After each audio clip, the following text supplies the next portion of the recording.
Si vous maîtrisez ces 14 points, je peux vous garantir une chose, c'est que vous en saurez beaucoup plus que 95% des gens.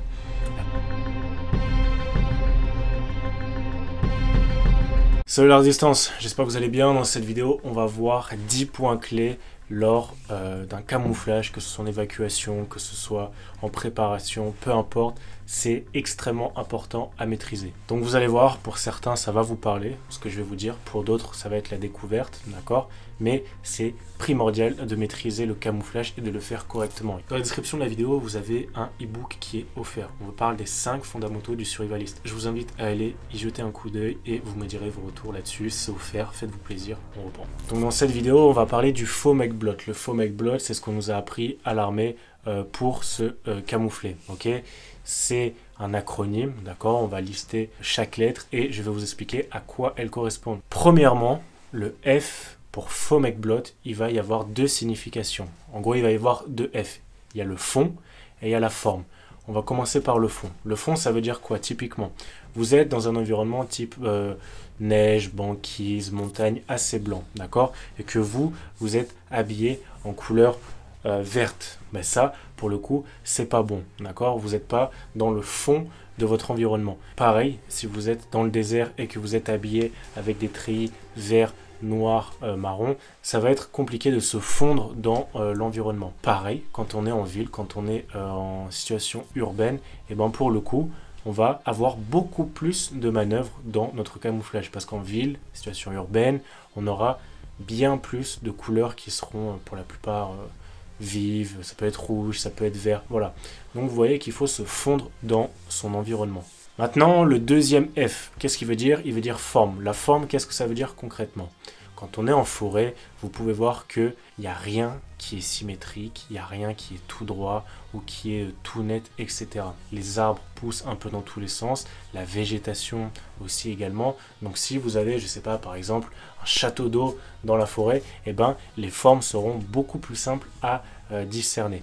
Pour le coup, un château d'eau, c'est plutôt balèze. Et c'est peu courant. Maintenant, regardez, il est dans le fond à chaque fois. Vous le voyez dans chaque vidéo, il est sur le fond. Et ça, pour le coup, si j'enlève, voilà, si j'enlève la glisse autour, vous voyez que ça, dans la nature, c'est quelque chose qui est beaucoup plus facilement repérable. Donc, ça, typiquement, eh ben, le canon, voilà, qui est tout droit, tout net, tout propre, et ben ça se voit très facilement dans la nature, d'accord? Si on a l'œil un petit peu aiguisé ou que quelqu'un vous piste, vous recherche, ça pour le coup, c'est erreur. Il faut surtout pas faire ça. Moi j'ai mis ça, c'est pas pour faire beau, c'est pas pour faire stylé, mais voilà, typiquement ça sert à quoi? Ça sert à casser la forme du fusil, ok? Et ça, c'est ce qu'on va chercher à faire impérativement. Pour le coup, vous voyez, là sur la lunette, etc., on essaie de casser la forme, voilà, donc ça c'est à vous de maîtriser, à vous de tester, mais ça c'est beaucoup plus compliqué à discerner dans la nature pour le coup, ok? Et donc, le camouflage pour la forme, c'est pareil. Quand on fait des peintures de guerre sur le visage, etc., eh ben, on essaie de casser les formes du visage, ok? On essaie de faire des trucs qui sont en cohérence avec notre environnement. Donc ça, c'est pour la forêt. C'est pareil quand vous êtes en situation urbaine. Quand vous êtes en situation urbaine, eh ben, pour le coup, qu'est-ce que ça peut être? Eh ben, ça peut être de prendre, je sais pas, des cartons, hein, vous découpez des bandes de carton, etc. Et au lieu de mettre ça, la glisse sur le fusil, vous pouvez mettre des bandelettes de carton, un petit peu de sac poubelle, etc. Vous voyez, c'est réellement l'imagination. Mais le plus important, c'est qu'en fonction de votre environnement, eh ben, vous allez casser la forme. Casser la forme, c'est exactement ce que je vous ai montré avec le fusil. Et il n'y a pas que le fusil, hein. Il y a le personnel, il y a également le matériel, etc. Troisième point, on a le haut. Maintenant, qu'est-ce que veut dire le haut? Le haut veut dire ombre. Qu'est-ce que ça veut dire ombre? Eh ben, vous savez, quand vous marchez, que vous avez le soleil de dos, vous allez projeter une ombre. En fonction de où est situé le soleil, s'il est situé pile au-dessus ou pile bien derrière vous, l'ombre va être projetée beaucoup plus loin. Ça, quand vous êtes sur un angle de mur et que vous avez le soleil dans le dos, eh ben vous allez projeter une ombre devant. D'accord? Donc si vous faites des ouvertures d'angle comme ça en combat sub, etc., eh ben on va voir votre ombre. Donc ça va vous trahir forcément. La nuit, eh ben on a la lune, eh ben on a les lampadaires ou quoi, enfin peu importe. L'ombre, c'est quelque chose où il faut faire très attention. Si votre ombre est devant vous, et ben là il va falloir faire attention parce que typiquement si vous êtes derrière un mur, quelqu'un peut vous voir de l'autre côté juste grâce à l'ombre. Quatrième point, le M pour mouvement. Ça veut dire quoi mouvement? Quand vous êtes dans la forêt, que vous êtes en ville ou quoi que ce soit, que vous voulez être discret, eh ben, la façon dont vous bougez, etc. peut vous trahir. Ce qu'on va privilégier lorsqu'on est en ambiance discrète, en ambiance sûreté, voilà, on fait attention, ça va être d'abaisser sa silhouette. Abaisser sa silhouette, ça veut dire quoi? Ça veut dire qu'au lieu de marcher droit comme ça, comme un piqué, eh ben, on va essayer de marcher un petit peu plus bas comme ça, en fléchissant les genoux. Donc attention, quand vous avez un sac qui fait 20-25 kg, ben, sur la durée, ça va vous faire mal. Plus les cartouches, plus l'armement, etc. Ça fait très vite chauffer les cuisses. Le mouvement, il faut faire très attention. On va même ramper. Des fois, quand on sait qu'il y a une menace qui peut être proche, on va privilégier le fait de ramper. La nuit, c'est pareil. Vous pouvez voir les animaux, etc. dans la forêt. Vous voyez des formes passer. C'est comme, par exemple, vous voyez une sole, hein, vous voyez le poisson qui est dans le sable. Elle est extrêmement bien camouflée. Par contre, si jamais vous voyez des petits mouvements, le sable qui bouge, c'est le mouvement qui va trahir le camouflage de la sole. Donc nous, à notre niveau, c'est également quelque chose dont il faut faire attention, le mouvement. Cinquième point, le E pour éclat. Éclat, ça veut dire quoi? Éclat, je vais vous montrer ça maintenant. Vous voyez, j'ai ce cutter. Ce cutter, voilà, ok. Donc là, tout ce qui va être métal, tout ce qui va être bouteille en plastique, miroir, car, réchaud, etc. Et ben on va avoir souvent un reflet. Là, vous le voyez pas, ok, mais je fais un reflet. Je sais pas si on va le voir à la caméra, d'accord? Et ben ça, typiquement, ça peut vous trahir, ok. Quand vous avez du soleil, par exemple, ok, que vous avez du soleil haut dans le ciel et que vous avez vos objets métallisants, bouteilles d'eau, et vous pouvez voir que ça fait des reflets. Et donc ça, c'est quelque chose qui va se voir à des dizaines, voire même des centaines de mètres dans la forêt. Donc tout ce qui va être métallisant, tout ce qui va être plastique, il y a deux solutions, il y en a même d'autres. Première solution, c'est un petit coup de marqueur noir, ou également, vous avez Chatterton. Le Chatterton, par exemple, je peux chattertonner au mieux, hein, d'accord, toutes les zones qui sont sensibles. Vous avez également une troisième méthode, mais ça va dépendre aussi comment vous considérez votre matériel, si c'est du jetable ou si c'est à long terme. Mais vous trempez dans la boue. Si vous êtes dans la forêt, vous trempez dans la boue. Si vous êtes en ville, vous trempez ça dans la boue et dans la poussière. Ok, donc ça va être un petit peu couleur ciment, couleur blanchâtre, et ça se fondra plutôt bien avec votre environnement. Donc l'éclat, faites très attention à ça.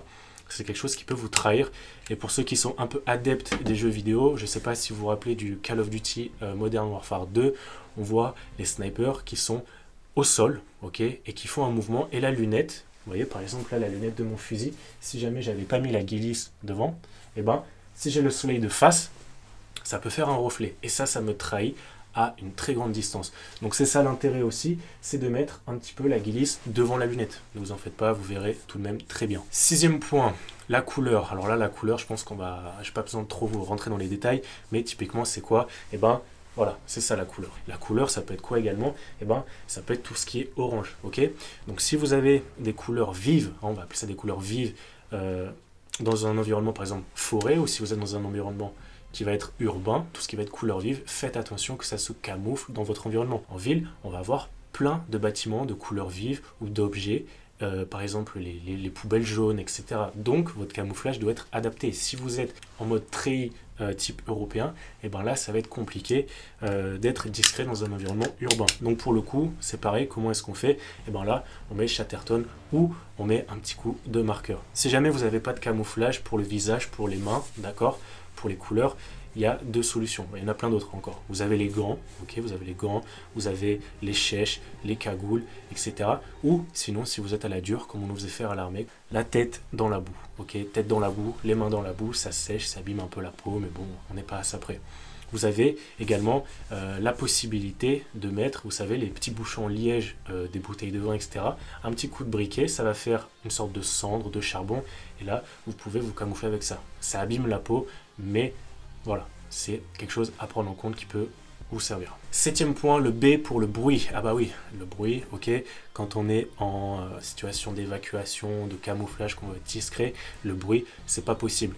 Ça peut être quoi le bruit? Par exemple, ça peut être, vous marchez sur des brindilles. En forêt, vous marchez sur des brindilles, vous savez, on est en période sèche, les arbres sont, enfin les branches sont cassantes, et voilà, ça peut être naturel. Ou vous pouvez avoir ça.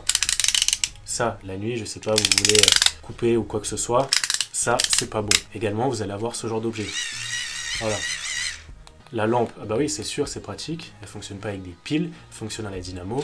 Mais pour la recharger, eh ben, ça fait du bruit. Le bruit, de manière générale, c'est quelque chose qu'il faut éviter. On en avait parlé dans le sac d'évacuation, les 3 erreurs.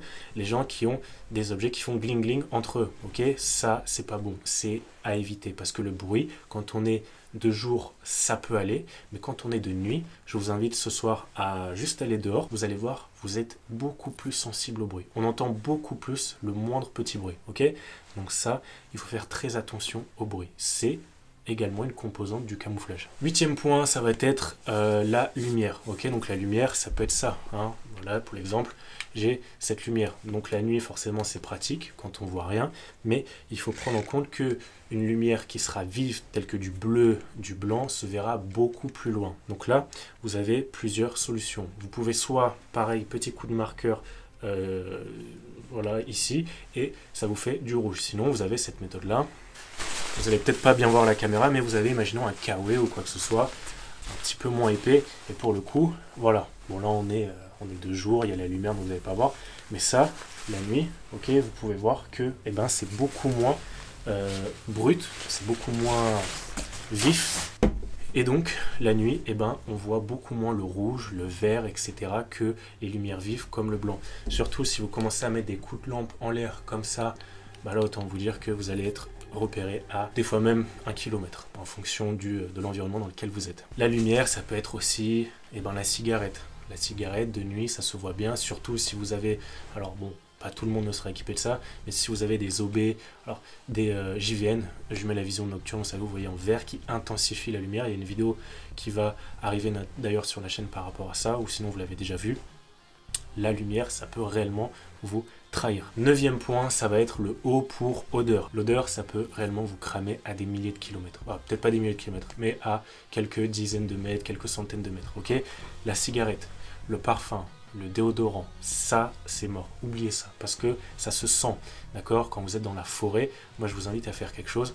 Vous allez marcher de nuit, d'accord. Vous allez marcher de nuit, vous allez bien transpirer, vous roulez un petit peu dans les fougères, etc. Attention aux tiques. Et vous allez voir que la plupart des animaux, vous allez pouvoir les approcher.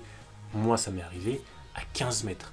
À 15 mètres, les animaux ne vont même pas sentir votre odeur parce que vous serez en fait dans le décor. Et quand on est en situation d'évacuation, quand on est en situation de survie, de camouflage, l'odeur, réellement, faites très attention à ça. Ça peut être quoi d'autre? Ça peut être quand vous faites chauffer de l'eau, par exemple. Le feu, et ben ça se sent, ok? L'odeur du feu de bois, ça peut être le gaz du réchaud, même si ça, on va le sentir assez proche quand même. Si on est assez loin, on ne sentira pas l'odeur du gaz. Voilà, l'odeur, de manière générale, il faut faire très attention à ça. La bouffe, etc., que ce soit pour les animaux, que ce soit pour les individus malveillants. L'odeur, ça peut réellement cramer votre position. Et le 10e point, le dernier, le T pour les traces. Les traces, alors là, il y a plusieurs formes de traces, en quelque sorte. Vous allez avoir tout ce qui va être les déchets. Les déchets, par exemple, vous faites cuire votre ration, vous faites cuire une boîte de conserve, vous la mettez, hop, vous la jetez parce que c'est la fin du monde, la pollution, on s'en fout. Vous pouvez avoir également les déchets de feu de bois. Vous savez, quand vous avez le bois qui a brûlé, eh ben, on voit que le bois est charbonné. Vous pouvez également avoir les petits papiers en plastique qui tombent de votre poche. Vous pouvez également, je vous le montre à l'écran, vous pouvez voir que ces traces, ok, eh ben, elles se distinguent énormément par rapport à l'environnement. Ok, donc là, pour le coup, je pense que c'est des sangliers ou du petit gibier. Donc vous faites extrêmement attention aux traces que vous laissez. Les traces, voilà, on en laisse tout le temps. Quand on coupe, ok, des branches pour faire son abri, eh ben, on peut voir que quand une branche, eh ben, les branches coupées sont vertes, vives, là, ça peut trahir votre position. Quand vous êtes dans un environnement type neige, eh ben, pensez aux traces que vous laissez. Ça peut être des traces de pas sur un sentier, etc. Faites attention à ça.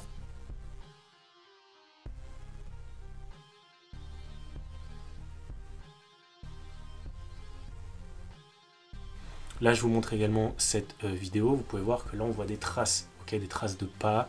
Donc là, je vous ai montré pour des petits sangliers. Je vous ai montré également volontairement une trace de pas pour que vous puissiez voir. Et bien ça, si quelqu'un vous piste, si quelqu'un est à votre poursuite, ça peut vous trahir. Vous avez également les traces de sang. Alors là, je vais essayer de vous montrer une petite partie. Ok, il faut faire attention, il faut avoir l'œil, mais là, on peut voir une petite trace de sang. Voilà. Donc, faites très attention aux traces que vous laissez. Pour conclure cette vidéo, si vous respectez les 10 points fondamentaux du faux mec blot, et à la fin bonus, je vais vous en rajouter 4, ok, qu'on nous a également appris. Si vous respectez déjà ces 10 points-là, vous pouvez être certain que vous serez complètement dissimulé dans la nature. Essayez par vous-même, camouflez votre matériel. Je pourrais vous montrer des techniques de camouflage. Si ça vous intéresse, vous me dites dans les commentaires, vous mettez résistance avec un point d'exclamation et je comprendrai que vous souhaitez en savoir plus sur le camouflage. Donc n'hésitez pas à me dire dans les commentaires et je ferai des petites vidéos où on sera un petit peu plus en pratique. Maintenant les 4 autres points bonus. Ça va être PAD, P-A-D-E. Le premier point pour PAD, parce qu'on connaît tous le faux mec blot, mais le PAD c'est quelque chose aussi qu'il faut prendre en compte. P pour permanent. Le camouflage doit être permanent. Quand vous êtes camouflé partout sur le visage avec la transpiration, les pores, etc., eh ben, le camouflage s'estompe au fur et à mesure. Et donc, du coup, le camouflage n'est plus de la même qualité. Okay, on peut prendre ça également pour le matériel. On peut également prendre ça pour mon cutter que je vais peindre en noir. Voilà. Petit à petit, le camouflage s'estompe. Et donc, il faut que le camouflage soit permanent. Le A pour adapter. Adapter, ça veut dire quoi? C'est adapter à votre environnement. Donc ça rejoint un petit peu les points qu'on a dit avant, mais si vous êtes en situation banquise, etc., vous n'allez pas vous pointer avec des couleurs type sable ou couleurs vives. Ok, on sera plus sur des couleurs qui seront froides. Ensuite, le D pour discret. Discret, forcément, on va être camouflé. Mais il y avait un commentaire extrêmement pertinent que j'avais vu, de mémoire, c'était il y a un mois et demi, quelqu'un qui parlait d'être habillé en SDF, clochard, bon, pour prendre le terme péjoratif, d'être habillé en clochard en ville pour être discret. Et bien ça, quand c'est la fin du monde, ok, quand on est par exemple sur les Champs-Élysées ou un quartier chic, etc., être habillé en SDF, vous allez peut-être plus attirer l'attention. Vous voyez les gens qui s'habillent en gothique, etc., ou des fois même qui s'habillent en militaire dans les enseignes publiques, etc., ça c'est pas discret pour le coup. Donc on se fond dans son environnement. Et enfin le E pour entretenu, ça rejoint un petit peu le point qu'on a dit en premier, permanent. Ok, il faut que votre camouflage soit en permanence entretenu. Maintenant, vous avez les 14 points clés du camouflage en situation de survie, en situation de paix, de conflit, etc. Si vous maîtrisez ces 14 points, je peux vous garantir une chose, c'est que vous en saurez beaucoup plus que 95% des gens. La plupart des gens connaissent ce mémotechnique pour ceux qui sont un petit peu issus du milieu militaire, mais très peu de gens savent réellement le mettre en pratique dans la situation J, le moment instantané. J'espère que cette vidéo vous a plu, n'hésitez pas à mettre un gros like, à vous abonner, c'était un petit peu plus long que d'habitude, mais j'avais réellement envie de traiter ce sujet ASAP parce que j'étais sûr que ça allait parler à la plupart des résistants. Vous avez le e-book, toujours, on parle des 5 fondamentaux du survivaliste, et je vous dis à très bientôt, ciao la résistance. Dans la description de la vidéo, vous avez un e-book qui est offert. On vous parle des 5 fondamentaux du survivaliste. Je vous invite à aller y jeter un coup d'œil et vous me direz vos retours là-dessus. C'est offert, faites-vous plaisir, on reprend.